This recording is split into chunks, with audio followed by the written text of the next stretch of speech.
So welcome to part 4. We are pretty much there. It's one of those processes where you want to just give it that extra minute, just make sure that it really has melted. So I'm going to get this out of the way now. I'm going to whip the top off that.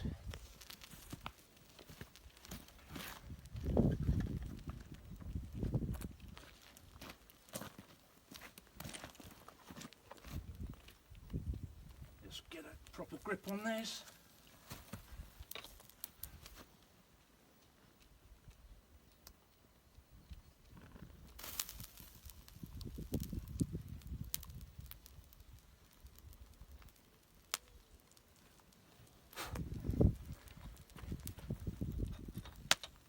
Let's put that down somewhere else.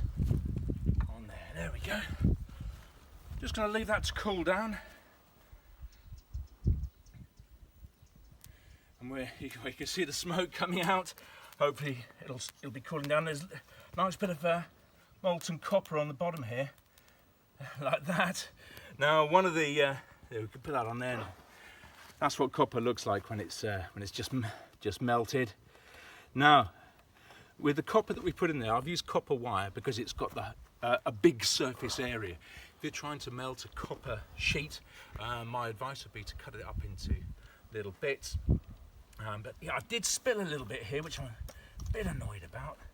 But just need to cool this one down because it's in the sand. It's being insulated, so we'll just give it a little bit longer, and then we'll see what happens. This is the moment of truth. This is the bit where you never quite know what you're going to get until you get it.